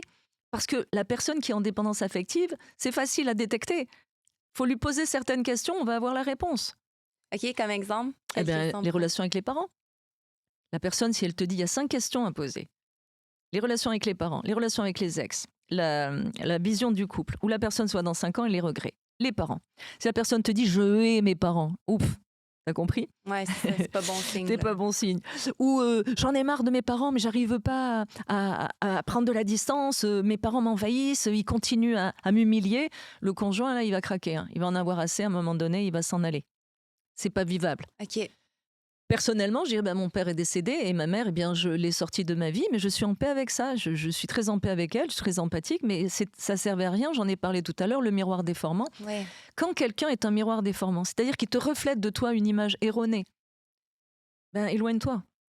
Si je t'enferme dans une maison où tu crois que tu fais 300 livres avec les miroirs là, ou 400 livres, mais tu vas finir par le croire, parce qu'à force de te regarder dans le miroir, tu vas finir par croire que tu es cette personne-là. Donc les miroirs déformants, il faut s'en éloigner. Donc moi, je dirais simplement, je suis en paix avec mes parents, je suis en paix avec ma mère, je suis très très en paix avec elle. La porte est ouverte. Les relations avec les ex. Mais tous mes ex étaient tous des alcooliques, ou tous ils m'ont tous trompé, tous. Et puis, on jette le blâme sur l'autre. Ou les hommes, c'était toutes des hystériques, toutes des jalouses, toutes des folles, toutes des ci, toutes des ça. Elles m'ont toutes trompé. Bon, premièrement, la personne ne prend pas ses responsabilités. Deuxièmement, elle a la faculté d'attirer toujours le même profil. Et ça, c'est une réalité, c'est une programmation. Ouais. Ce qui est écrit dans ton site internet subliminal, tel que tu as été traité par tes parents, tu vas attirer des gens qui vont te traiter de la même façon. C'est fou, mais c'est comme ça. Pour te faire vivre le même scénario. C'est ça aussi la loi de l'attraction. Tu attires, si tu as un déséquilibre affectif, tu attires des déséquilibrés. Donc, les parents, les ex, les relations avec les ex. Attention aux ex qui sont très présents ou très présentes aussi. Ouh là là, faut faire attention. OK. Oui. L'ex qui appelle pour un oui, pour un non parce que l'évier est bouché ou je sais pas quoi, là, puis que le nouveau copain, il part ventre à terre la sauver. Là. Faut faire attention. Il faut que la personne sache faire la circulation. D'alerte. Là. Oui. Il faut faire la circulation entre la nouvelle rencontre et l'ex. C'est à la personne de savoir mettre chacun à sa place. Okay. Ensuite, la vision du couple. C'est très important. On n'en parle pas, ça. C'est vrai. Mais la vision du couple, elle est très importante. Il y a des personnes qui ne veulent pas vivre sous le même toit. Il y a des personnes qui ne veulent pas d'enfants. Il y a toutes sortes de différentes relations qui peuvent être évoquées et envisagées, mais il faut que les deux soient d'accord. Mais quand on se dit oui, il veut pas d'enfant, mais moi je vais arriver à le forcer à en faire un, ou il veut pas vivre sous le même toit, mais je vais l'avoir à l'usure, un jour je vais finir par mettre ma brosse à dents dans sa salle de bain, bonne chance. Bonne chance. Et puis la question aussi, où te vois-tu dans 5 ans ? Certains se voient sur des bateaux faire le tour du monde à la retraite. Non merci, moi j'ai pas le pied marin. C'est pas du tout dans mes ambitions. Ou alors, ça se voit ici, des rencontres avec quelqu'un qui est émigré comme moi. Tu rencontres un Français, mais le Français, il a un contrat de 2 ans puis il va retourner en France. Ou alors, il a le désir de partir vivre en Afrique. Ou tu rencontres quelqu'un qui te dit, moi je vais aller vivre au Costa Rica. Mais toi, tu veux pas du tout ça parce que tu veux pas quitter ta famille. Bon, mais attention. On avait voulu me faire rencontrer quelqu'un qui avait une grande propriété, mais en Estrie. OK. Il avait des chiens de traîneau, donc moi j'ai eu des chiens aussi, mais pas de traîneau. Mais j'ai une grande propriété, j'avais eu des chiens. Lui, il avait une grande propriété en Estrie, il avait des chiens de traîneau, il avait ses pistes et tout ça. Et on me dit, on voudrait te le faire rencontrer. J'ai dit non, merci. Je dis mais pourquoi ? Je dis mais parce que j'irai pas habiter chez lui. Il ira pas habiter chez moi. Ça va servir à quoi ? J'ai pas envie de faire 200 km ou 300 km, ou je sais pas. Là. Non, je veux quelqu'un qui vient chez moi, pas moi aller chez quelqu'un. D'où l'importance de se connaître, de bien se connaître, puis aussi de savoir ce qu'on veut. Mais oui, mais le monsieur en question a fait la même réflexion. Il a fait la même réflexion. Il a dit non, elle a une grande propriété à laquelle elle tient. Moi, je tiens à la mienne. J'ai mes pistes pour mes chiens traîneau. Je veux pas y aller. Ça servait à rien qu'on se rencontre. Pourquoi faire ? Pour l'amitié ? Est-ce que ça existe, l'amitié entre hommes et femmes ? Oui, mais bon... J'ai beaucoup d'amis, hein, j'ai pas Oui. besoin. Tu sais, il y a plein de gens qui me disent oh, j'aimerais bien prendre un café avec vous, on pourrait être amis. J'ai écouté, ou j'aimerais bien aller manger avec vous, on pourrait être amis. Je dis, bah, avec des propositions comme la vôtre, je serais accro à la caféine et obèse. Et en plus, j'ai tous les amis qu'il me faut, merci beaucoup, je suis servie. Et la cinquième question, les regrets. Quels sont vos regrets? Quand quelqu'un dit, par exemple, c'est simple, quand quelqu'un dit ah, je regrette de ne pas avoir eu de diplôme. Ah, je regrette de ne pas avoir fait d'études. Il y a une aigreur là derrière. C'est OK. c'est une personne qui a un complexe d'infériorité par rapport à ceux qui ont des diplômes. Je regrette d'avoir trompé ma femme ou je regrette d'avoir trompé mon mari. Bah, ça veut dire qu'il serait encore avec si c'était pas fait virer. Je regrette d'avoir tué quelqu'un là, non, hein, ça c'est une bonne chose. Pour les délits face à la loi, c'est des bonnes choses. Mais avoir des regrets, tu vois, j'aurais voulu, je sais pas quoi. J'aurais. Souvent, j'ai des Français qui me disent ah, j'aurais voulu aller au Québec. Mais tu sens dans la façon de le dire que c'est une aigreur. Fait que dans le fond, ça va peser dans la relation après, Oui. Bah, possiblement. il y a quelque chose dans la confiance de la personne. Moi, je regrette rien, mais rien de rien de rien. Au contraire, tout ce que j'ai pu vivre, dans le bon comme dans le mauvais, ça fait de moi ce que je suis en face Oui, de tout toi à fait. aujourd'hui. Donc, je regrette rien, mais rien, En vraiment. fait, on dit même merci Ah, vraiment? à Ah, ben toutes ces oui, personnes qui nous ont fait souffrir. absolument. Ils se reconnaîtront grâce à eux. J'aime ce que je suis aujourd'hui. C'est la Exact. dédicace du syndrome de Tarzan. Puis grâce à eux, tu es la personne que tu es Oui. aujourd'hui, puis tu aides des milliers de personnes. Mais Pascal, pour aller plus dans le concret, là, pour des gens justement qui nous écoutent aujourd'hui, qui peut-être se reconnaissent dans certaines choses, ça serait quoi des outils concrets pour développer une autonomie émotionnelle, pour être bien avec nous-mêmes? Là? Tu sais, en fait, je considère que les gens ont un manque de confiance et d'estime sur une échelle de 1 à plus de 10. OK. Ceux qui sont entre 1 et 4, ils fonctionnent. Ils ont des belles valeurs, ils ont un petit manque de confiance. Bon, c'est pas grave. Ils vont être en couple, il y en a peut-être un qui va diriger un peu, mais l'autre le laisse faire, ça l'arrange. 5 et plus, ça devient compliqué. Quand on est à 5 et plus sur l'échelle de Richter de la dépendance affective, donc du manque de confiance et d'estime, on tombe dans les violences. On tombe dans la violence verbale, psychologique, physique, économique et sexuelle. Et dans tous les domaines, professionnel, social et privé. Là, ça devient compliqué parce qu'on devient ou dominateur ou dominé ou on alterne suivant les situations. Il y a des gens qui vont rester dominés toute leur vie et il y en a qui vont alterner. Il faut savoir qu'un dominateur est toujours dominé par quelqu'un d'autre. Toujours. Toujours, OK. toujours. C'est le sujet du livre que je suis en train d'écrire. Il faut le comprendre. Et que leur point commun, c'est la peur. Donc, pour restaurer la confiance et l'estime, c'est vraiment de passer par un programme comme celui que j'ai mis en Mhm. place ou d'autres mettront en place. Mais il faut D'ailleurs, on va restaurer. mettre les liens de ton site web et de ton... Il faut de tes vraiment, réseaux. il faut vraiment restaurer la confiance et l'estime. Et c'est un travail de fond. Et c'est surtout un enseignement parce qu'il faut apprendre à louvoyer en nos troubles. C'est ce que j'appelle louvoyer en nos troubles. Quand on se fait bouffer tout le temps, on ne comprend pas pourquoi on se fait bouffer. Mais il faut reconnaître les prédateurs, il faut savoir s'en éloigner, il faut savoir les neutraliser si besoin est. Mais ça, quand tu n'as pas confiance en toi et quand on t'a rien expliqué, c'est comme nager dans une eau où il y a des piranhas et des requins et tu sais jamais à quel moment ils vont t'attaquer. Et quand tu dis les neutraliser, qu'est-ce que tu veux dire? Ben, les neutraliser, c'est faire en sorte qu'ils ne puissent plus t'atteindre et qu'ils ne te heurtent pas et qu'ils ne puissent plus t'atteindre. Est-ce que c'est comme un peu mettre nos limites? Oui. Oui, hein? Oui, parce que si tu domines un dominateur, tu deviens pire que lui. Et tu piétines tes valeurs. Exact. Et les personnes qui ont des belles valeurs ne peuvent pas les piétiner. Et quand tu as des belles valeurs et que tu es une proie, tu te fais bouffer tout le temps. Parce que tu tombes sur des gens qui n'ont aucune valeur. Et eux, pour eux, c'est leur nombril qui prime. Donc, ils vont forcément te bouffer tout cru. Tout cru. Donc, c'est vraiment de garder des belles valeurs. Mais neutraliser quelqu'un, c'est par exemple ou s'en éloigner si on en a la possibilité, ou rester impassible. En ninjutsu, dans les arts martiaux, on dit « fais de toi un vide où s'abîme l'attaque ». C'est-à-dire qu'ils ne peuvent pas te heurter. Quand tu as confiance en toi, que tu es inébranlable, ils peuvent toujours essayer. Bon, il y a plein de gens qui essayent. Mais ils ne peuvent pas m'ébranler. Ils ont le droit de penser ce Mais qu'ils veulent. concrètement, c'est de ne pas répondre, de rester... Que ça ne te heurte pas, tout simplement. Que ça ne te touche pas. OK. Et ça, Ça les fait pas virer plus dingue que ça? ça, c'est plus ton problème. OK. C'est plus ton problème. Mais malheureusement, il y a des gens qui vont se servir de la police et des tribunaux pour t'attaquer. À ce moment-là, il faut passer par la police et les tribunaux, mais en restant dans la bienveillance. Mais il n'y a que ça qui va les arrêter. Donc l'objectif, c'est de toujours garder ton bonheur entre tes deux oreilles. De ne pas laisser le pouvoir à ces gens-là de te traumatiser ou de te heurter ou de te déstabiliser. OK. Parce que l'important, c'est d'avoir toujours ton bonheur et d'avoir toujours le beau temps entre tes deux oreilles. Et ces gens essaient de te déstabiliser là-dessus. Et quand ils n'y arrivent pas, après, peu importe. Mais l'important, c'est de ne leur laisser aucun pouvoir. Mais comment on fait pour avoir ce bonheur-là entre nos deux oreilles puis de le conserver? Ah, Parce que c'est facile de se faire déstabiliser, une mauvaise journée, un événement, une critique. Mais c'est de se ramener à sa philosophie de vie. C'est la philosophie de vie qu'on avait mise à jour, toi et moi. Chacun a sa philosophie de vie, on s'y ramène, c'est le méta-objectif. C'est de comprendre que de toute façon, chaque personne qui t'attaque, quelle que soit l'attaque, premièrement, elle parle de sa peur, de ses jalousies, de sa frustration. Peur, jalousie et frustration, pour commencer. Et en plus, elle est en train de te crier qu'elle est malheureuse. Parce que les personnes qui attaquent sont forcément malheureuses. Parce que les gens heureux, Ils attaquent pas. ils n'attaquent pas. Le bonheur, c'est un job à plein temps. Ça ne veut pas dire que toutes les personnes malheureuses attaquent. Pas du tout. Mais ça veut dire que chaque personne qui t'attaque, c'est qu'elle est malheureuse. OK, Donc à partir de là, tu as déjà gagné. c'est vrai. Et c'est un compliment. Parce que quand on t'attaque, alors que tu es bienveillante, que tu es dans ton couloir de natation, tu te rappelles le couloir de Oui, natation? j'adore cette image aussi. Chacun son couloir de natation, moi je nage dans des eaux bleues cristallines et je m'occupe pas des autres. Je vais pas barboter dans le couloir des autres, je laisse personne barboter dans le mien. Eh bien, les personnes qui t'attaquent, elles sont malheureuses parce que toi, en barbotant dans des eaux bleues cristallines, étant donné que le bonheur est un job à plein temps, tu ne critiques pas les autres. Donc tu comprends qu'ils sont malheureux.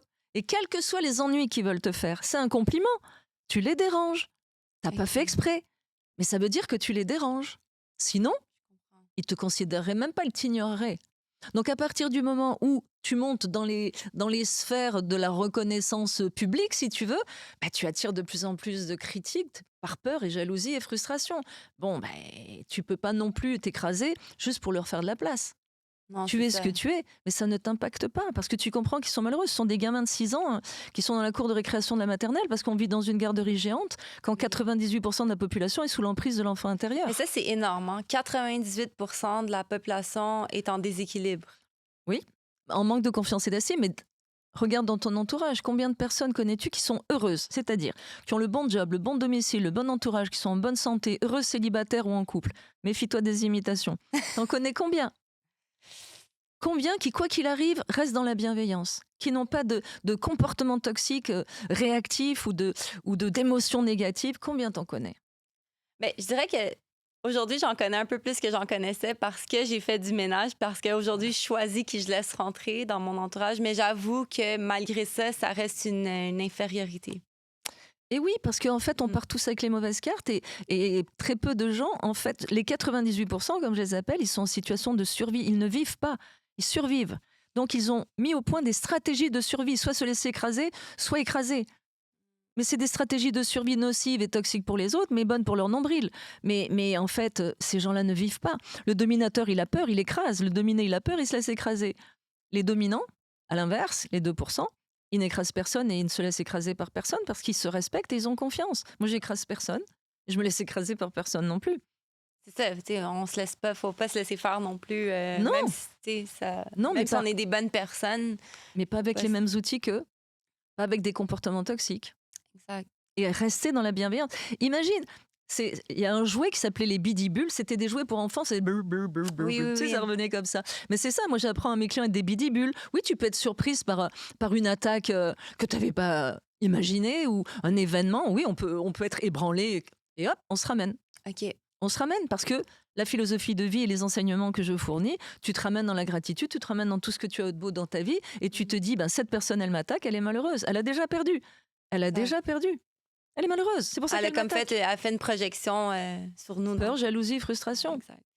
Mais justement, tu sais, on parle beaucoup en relation en ce moment, ce déséquilibre-là, puis des fois cette toxicité-là, mais je sais que tu as aussi écrit des livres par rapport aux des situations toxiques au travail. Oui. Mais pourquoi? Parce que ça aussi, on l'entend souvent, là, des gens qui sont malheureux au travail, qui ont pas une bonne relation avec leur supérieur, là, leur boss. Bien sûr. Mais pourquoi on reste dans des environnements qui nous font sentir mal? Quand c'est dans l'environnement professionnel, c'est souvent pour un aspect financier. Mm. Et en fait, un dominateur, c'est souvent des gens qui ont le syndrome de l'usurpateur. Ils savent très bien qu'ils ne sont pas au bon poste. On va parler des managers ou Oui. des supérieurs.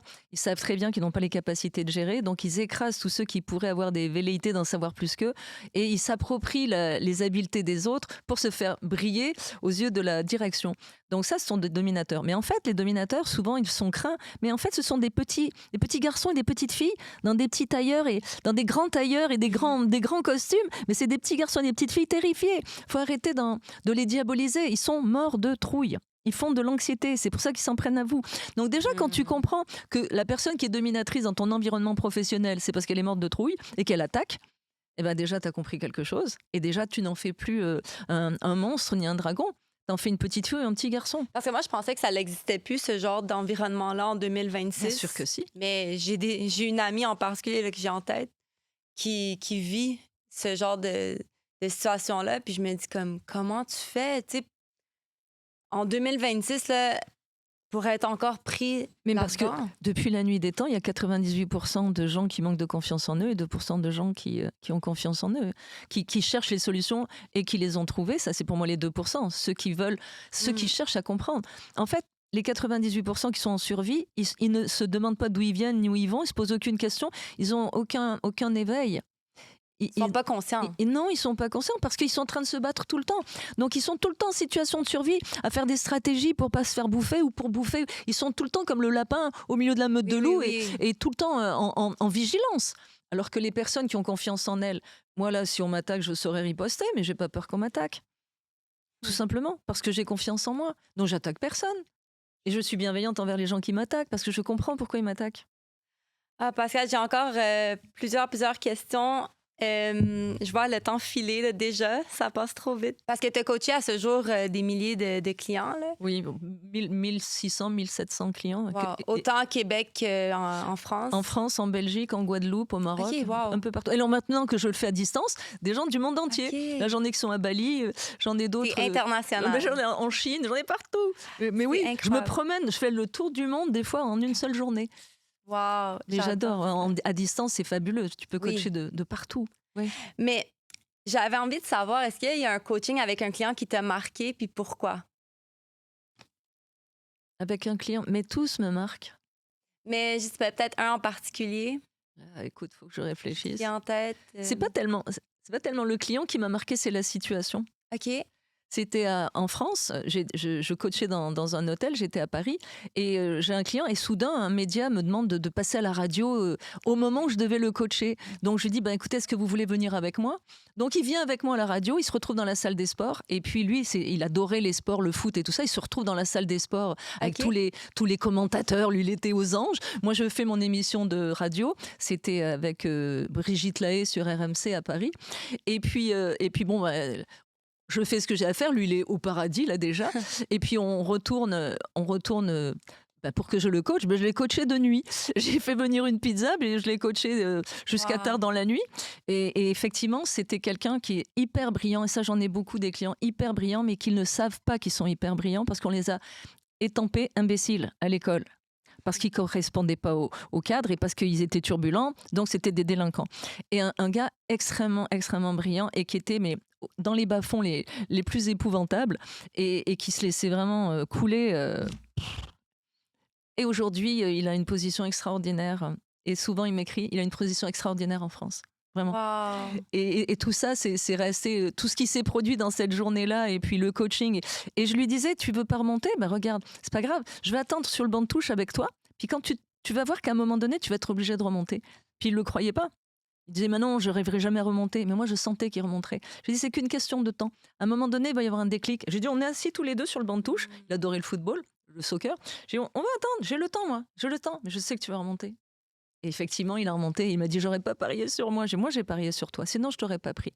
Je prends pas les clients en lesquels je crois pas parce que je sens qu'ils n'ont pas le moteur de Formule 1 et je veux pas leur faire perdre leur argent. Mais lui, là, à chaque fois, il m'écrit « Salut coach » et puis il me raconte tous ses beaux exploits. Mais juste d'avoir une personne qui croit en nous, tu sais, quand... jusqu'à... Ça, là-dessus, je peux te dire que je suis du signe du cancer, là, le crabe. Et quand je tiens un client, je suis ascendant fox terrier. Tu sais, les fox terriers, quand ils tiennent le renard, ils le lâchent plus. Mais quand je crois en un client, là, il y en a certains, ça a pris du temps, mais moi, j'y croyais. Mais ça fait une énorme différence, là. Ah, mais j'y croyais. J'y croyais, j'ai dit, moi, je parie sur toi. Je parie sur toi. J'étais un cheval de course et tu te prends pour un âne. Et moi, je sais que tu es un cheval de course. Et j'ai la patience, j'ai le temps. Moi, je leur dis, moi, j'ai le temps. Mais je crois en toi. Je sais que j'ai raison. Je le sens. Je crois en toi. Et bien, ils remontent. Il y en a beaucoup qui C'est remontent trop beaucoup beau. plus vite. Mais Pascal, ça m'amène déjà à... J'ai encore plein de questions, là, mais on va voir. Mais ça m'amène déjà à un petit jeu que j'avais fait. Il y a certaines choses, c'est déjà répondu, mais je vais les poser quand même. Donc, complète cette phrase. Une relation saine, c'est... 2 personnes qui sont heureuses et qui s'aiment. Et qui sont sur la même longueur d'onde. Aussi simple que ça. Ce sont des partenaires de vie. J'adore. Si tu pouvais déconstruire une fausse croyance sur les relations, quelle serait-elle? Qu'aimer, c'est souffrir. Et que les extrêmes s'attirent, et qu'il faut faire des sacrifices et des concessions, et qu'on peut pas tout avoir dans la vie, et qu'il y en a toujours un qui domine, tout ça, c'est à balayer. J'adore. Le red flag numéro 1 en relation. On en a parlé un petit peu tantôt, mais... Quand on est en relation ou quand tu rencontres une personne? Les deux. Tiens, on va faire les deux. Ben, on en a parlé tantôt avant de rencontrer la personne, c'est vrai. Bah, quand tu rencontres une personne et qu'elle te raconte ses malheurs, tu lui tends un paquet de Kleenex et tu pars en courant. Puis en relation... Ou tu lui donnes mon numéro de téléphone. J'adore. Ou tu lui proposes de lire le syndrome de Tarzan. Tu dis, genre, J'ai peut-être j'ai quelque chose une idée pour pour toi, oui. Je te tends une perche, tu devrais acheter le syndrome de Tarzan. Puis en relation en tant que telle, comme quand tu es avec la personne. Bah, si la personne te ment, si Ok. elle n'est pas ce qu'elle a dit qu'elle était, et si tu sens un inconfort. Parce que ton corps est plus intelligent que toi et ton subconscient va te le dire à travers un inconfort qu'il y a quelque chose qui ne Ok. va pas en face. Il faut l'écouter. Donc, écoutez notre Confort, intuition. inconfort, il faut écouter. Quand il y a un inconfort, allez immédiatement valider pourquoi. Il y a un voyant lumineux rouge qui clignote sur votre tableau de bord d'avion, là. Allez immédiatement identifier pourquoi ça clignote. Parce que le corps est très intelligent, très très intelligent. Et c'est ce qui est bon pour nous, ce qui n'est pas bon pour nous. Donc quand on ressent un inconfort et qu'on n'arrive pas à mettre le doigt dessus, ça, c'est pas bon. Mais qu'est-ce qu'on fait? On met ça sous le tapis et on continue. Où il va changer, où il a des comportements, où elle a des comportements toxiques, ou une phrase de travers, ou une violence. Imbécile, t'es bête ou quoi? Wow. Faut se respecter et exiger que la personne te respecte. Il y a des mots à ne Puis pas juste ça, prononcer. c'est de l'arrêter dès le premier coup, parce qu'après, la violence empire aussi. Ah ben, il n'y a aucun respect. C'est ça, il n'y a pas de respect. Non, il n'y a pas de respect. Il faut se respecter soi, respecter l'autre et réciproquement. L'amour, c'est le crack. Confiance, respect, admiration, complicité. Confiance en soi, en l'autre et réciproquement. Respect de soi, respect de l'autre et réciproquement. Admiration réciproque. La complicité repose sur l'historique. Plus je te connais, plus je t'aime. Et sur le sexe épanouissant. S'il n'y a pas de confiance, ou et pas de respect, ou et pas d'admiration, ou et pas de complicité, c'est foutu. Et s'il n'y a pas de sexe, on est coloc. C'est de l'amitié. C'est plus de l'amour. C'est plus l'amour d'un couple. C'est de l'amitié. Parce qu'il faut 3 niveaux pour se pluguer à l'autre personne. Ouais. La tête, le cœur et les tripes. La tête, les valeurs, les croyances, la philosophie de vie, la spiritualité. Le cœur, les sentiments et les tripes. Le sexe. J'adore. Qu'est-ce qui détruit le plus une relation? Il y en a des choses qui détruisent une relation. Quand on n'a plus confiance en l'autre. Donc, la confiance en Ah, l'autre. terrible. Si tu n'as plus confiance en l'autre, c'est fini. La confiance, c'est 100% ou 0%. Si tu n'as plus confiance Ça en peut l'autre, pas revenir. chacun fera comme il veut. En ce qui me concerne, ça ne revient pas. Mais chacun fera comme il veut. Mais quand quelqu'un t'a trahi, quelle que soit la trahison, ça veut dire que la personne que tu as en face de toi, elle n'est pas ce qu'elle t'a dit qu'elle était. Et moi, personnellement, je ne sais plus qui elle est. Moi, j'ai 100% confiance en quelqu'un. Si la personne pose des gestes qui vont vraiment piétiner mes valeurs, je la regarde et je me dis, flûte, j'aurais jamais imaginé que cette personne ferait ça, donc je ne sais pas qui elle est. Alors je l'écarte. OK. C'est comme une fraise pourrie dans une barquette de fraises. Quand il y a une fraise pourrie, il faut l'enlever. Si tu la laisses là, non seulement elle n'est pas comestible, mais elle va impacter le reste de ta barquette. Donc quand quelqu'un se comporte comme une fraise pourrie, personnellement, je la sors de là. Il y en a d'autres qui vont lui laisser une chance, qui vont pardonner. Il ne s'agit pas de pardonner ou pas pardonner dans mon monde. Parce que je ne suis pas offensée. Tu me trahis, je ne me sens pas offensée. Mais je ne te veux plus dans ma vie. Je comprends. C'est des bonnes réponses. J'adore tes réponses, Pascal. Vrai ou faux, la jalousie, aussi petite soit-elle, est une preuve d'amour? Non. Archi faux. C'est une preuve de manque de confiance et en soi et en l'autre. Sauvez-vous! Premier signe de jalousie, sauvez-vous! Non, c'est pas « Ah, il m'aime, il est jaloux! » Non, les ennuis commencent. Non. On veut pas de ça. Non. Vrai ou faux? Quand c'est la bonne personne, ça doit être facile. Oui, carrément. on est sur la même longueur d'onde, c'est fluide, on communique, quand on s'aime, on communique. Et quand on n'est pas d'accord sur un sujet, on se met dans les chaussures l'un de l'autre et on se parle jusqu'à ce qu'on trouve la zone de confort dans une relation gagnant-gagnant. Mais si on garde plein de choses qui nous irritent et qu'à un moment donné, on les vomit dans la figure de celui d'en face qui comprend même pas ce qui se passe, ça marche pas. Il faut communiquer. Communiquer, tout simplement. C'est la base. Mais oui. Vrai ou faux? Je peux là ou la changer? Non. Non, on en a parlé. Archi faux. tantôt. Là, j'avais écrit aussi les contraires s'attirent ou qui se ressemblent s'assemblent. Qui se ressemblent, s'assemblent. La liberté en amour commence quand? Mais quand on se respecte chacun, quand on a chacun, on peut avoir son jardin secret, mais pas de secret qui pourrait polluer la relation. Donc l'amour, c'est extraordinaire. L'amour, c'est quelque chose de magique. C'est vraiment deux personnes qui sont bien avec elles-mêmes et donc bien en couple. En fait, il faut aller chercher la même personne que soi. Moi, personnellement, en ce moment, je suis célibataire. Je veux la même personne que moi, en version masculine, avec des habiletés différentes, mais ayant les mêmes valeurs que moi, la même capacité à s'amuser, la même bienveillance, la même joie de vivre, mais avec des habiletés différentes. Bien sûr. Moi, j'ai des habiletés en communication. Il aura peut-être des habiletés en gestion, en administration, ou je n'en sais rien. Mais on peut partager aussi nos habiletés. Mais il faut être sur la même résonance et puis la même longueur d'onde. Bien sûr, c'est tellement plus facile de parler la même langue. Puis la preuve qu'on peut être bien et heureuse même si on est célibataire. Là. Absolument. Mais moi, je suis très heureuse. Je vais avoir 65 ans. Et puis, s'il y a un autre homme dans ma vie, youpi, mais ce sera le meilleur des hommes pour moi. Le pire, je l'ai vécu. Le moins pire, j'en veux pas. Je veux le meilleur des hommes pour moi maintenant. Donc, s'il y en a un, youpi, comme je dis, si l'univers a encore une cartouche pour moi, ce sera chouette. Mais s'il y en a pas, il y en a pas. Mais je suis très heureuse, toute seule. Très heureuse. Et je veux un homme très heureux aussi. Là, on va s'amuser comme deux petits fous. On sera deux petits vieux délinquants, je te le dis. J'adore ça. Puis, la confiance en soi, pour toi, en un mot, là, si on pouvait décrire la confiance en soi. C'est le leadership. La confiance, c'est ce qui transparaît dans notre site internet subliminal. La confiance en soi, c'est la paix, c'est la sérénité, c'est l'équilibre, c'est la joie de vivre, c'est l'harmonie. Juste la confiance. Et ça se voit quand quelqu'un a confiance en lui ou quelqu'un a confiance en elle. On le voit tout de suite. C'est le leadership. Un leader, c'est le charisme. Le charisme, il transpire dans ce que tu dégages. Le charisme, c'est la confiance en soi et la bienveillance. Pour moi, je résumerais ça comme ça. La confiance et la bienveillance transpirent. À partir de là, eh bien, tout est possible et tout va bien. Exact. Et c'est pas de la science-fiction, comme je le dis, je suis pas une extraterrestre. Je suis une terrestre extra. Ça, je m'en rappelle aussi de cette expression que je te vole à chaque fois. Exact. J'adore. Pascal, ça m'amène déjà au segment Fraîchement Bon. C'est le commanditaire du podcast. Dans le fond, c'est des épiceries urbaines à Montréal. Il y en a 5. Puis le but, c'est de faire découvrir à chaque invité un produit qui est vendu en boutique. Puis aujourd'hui, dans le fond, on t'offre une orchidée parce qu'ils vendent aussi plantes, fleurs, tulipes, plants de fénizerbe aussi. Donc aujourd'hui, tu pourras repartir avec cette belle orchidée puis tu pourras penser à moi et à notre beau moment qu'on vient de vivre. C'est une belle métaphore, l'orchidée. Ah oui? Et pour toi et pour moi. Mais oui, c'est une très belle plante. C'est rare, l'orchidée. Oui, c'est magnifique. C'est très beau, puis ça demande de l'attention. Comme une femme. Ah, j'adore. Mais oui. Mais merci beaucoup. Merci à ton sponsor, là. J'apprécie beaucoup. Merci. Mais merci à toi, Pascal. Si ça tire déjà à la fin, mais écoute, on aurait pu continuer pendant des heures. Il va falloir que je te réinvite, en fait, parce que c'est avec grand plaisir. Avec grand plaisir. Mais s'il y a quelqu'un qui nous écoute aujourd'hui puis qui a envie de travailler avec toi, où est-ce qu'on peut te retrouver? Eh bien, c'est tout simplement pascal.piquetsympathico.ca. En ce moment, mon site est en réfection.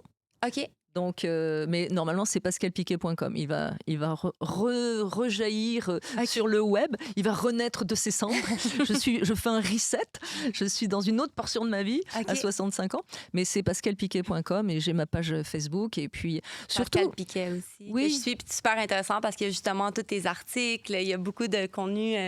vraiment fabuleux dessus. Et puis sur Facebook, vous pouvez aussi, les personnes peuvent m'écrire si elles ont des questions. Je répondrai. Si je réponds pas, c'est que j'ai pas reçu le message. Mais je réponds à chaque fois. Et les gens sont très surpris. Mais je réponds. C'est moi qui réponds aussi. Parce que parfois, ils pensent que c'est pas moi qui réponds. Mais oui. Si vous avez des questions, je suis là. Ce sera avec grand plaisir. Même si t'es rendu international, c'est quand même toi qui es aux commandes. Ah oui, je suis toute seule. Je suis la seule à pouvoir évaluer si je vais m'amuser avec mes clients ou s'il vaut mieux qu'ils aillent voir un autre coach ou ou un psychologue. Mais surtout à travers ma page Facebook, pour le moment, on peut me rejoindre pour m'écrire, puisque mon site web est en réflexion. Mais j'adorais aussi, j'écoutais dans une des entrevues que tu avais données, justement, tu disais, moi, je suis pas une coach de vie, je suis une coach de réussite. Oui, Puis ça, oui. j'adorais. Parce que personne n'a besoin de moi pour vivre. Hein. Et pour réussir, peut-être. Mais pour faire une différence. En tout cas, moi, tu as fait une énorme différence dans ma vie. Là, donc, merci beaucoup. Mais c'est un j'en suis plaisir. éternellement reconnaissante, vraiment, vraiment beaucoup. C'est toi qu'il faut remercier. Remercie toi-même. Remercie-toi toi-même et l'univers. Parce que moi, je suis l'humble instrument de l'univers. C'est lui qui m'envoie les clients. C'est lui qui me met sur votre route, vous les clients, quand vous êtes prêts. Non, mais pour moi, ça a été, comme je dis là, l'élément déclencheur vers une vie plus heureuse et épanouie. Puis, en tout cas, j'ai pas de mots. Ce fut un plaisir, Sabrina. Puis en plus de te retrouver 10 ans plus tard, c'est tellement magique. Pour moi aussi, Pascal. Puis je veux pas oublier non plus tes magnifiques livres. Je sais que tu en as un aussi le nouveau devrait sortir quand? Je sais pas, je l'ai pas terminé. Ah, il n'est pas encore terminé? Non, il n'est pas sorti du four. J'ai eu l'honneur de lire les 2 premières pages. Là, puis, oui, c'est vrai. Ouais, c'était vraiment quelque chose. Là. Oui, j'ai retenu ma respiration. Là. Non, mais t'écris vraiment, vraiment, vraiment bien. On n'a pas parlé non plus de la libido, là, si la libido pouvait parler. Tout plein de ça, c'est le dernier. Là. Ça, c'est le dernier. Celui qui est sorti en 2024. Et puis là, je suis en train d'en mijoter un autre que j'aimerais publier en France, mais qui sera publié ici aussi. Et celui-là, c'est sur les dominateurs, justement. Exactement. Je me régale, je m'amuse beaucoup. Puis qu'est-ce qu'on peut te souhaiter en terminant pour la suite des choses, Pascal? Je me souhaite moi-même le meilleur et j'y travaille. Ce qui fait que d'avoir tout le temps du plaisir, c'est important pour moi. Vraiment. D'écrire, ça te rend heureuse aussi. Hein? Je suis connectée à quelque chose de plus grand que moi. Quand j'écris, quand je parle, quand je fais des podcasts, quand j'écris des articles, quand je coach, tout le temps. Être branché à l'humain, c'est exceptionnel. Et on est branché à quelque chose de plus grand que soi et on est branché aux autres, ce qui fait qu'on est une espèce de vecteur. Mais je me régale, je m'amuse. Le jour où je m'amuse plus, je change de métier. Mais je m'amuse beaucoup. Et je compte bien m'amuser jusqu'à mon dernier souffle. Parce que moi, je m'amuse vraiment beaucoup en ta compagnie, vraiment. Même les échanges qu'on se fait des fois par Zoom, t'es rayonnante, une énergie débordante. T'es vraiment drôle, ton humour là, que j'adore. Puis t'es tellement vrai et authentique. Là. Vraiment, j'aurais pas pu tomber sur une meilleure coach que toi, Pascal. Je suis très touchée. Je prends le compliment, mais il n'y a pas de bon entraîneur sans bon sportif. Donc, ça veut dire que si je suis un bon coach, c'est que j'ai des bons clients. Oh, merci. C'est pour ça que je l'ai choisi. Pascal, je le prends. Mais oui, mais je l'ai choisi. Absolument. Mais écoute, je te remercie encore pour ce beau moment. En fait, j'aurais continué, comme je disais, plus longuement, mais... Je reviendrai. Parfait. Je t'attends. Je vais te lancer l'invitation. Absolument. Merci beaucoup d'être resté jusqu'à la fin. N'hésitez pas à liker et partager la vidéo sur YouTube. On est aussi disponible sur Spotify et Apple. Donc, merci. Je vous dis à très bientôt.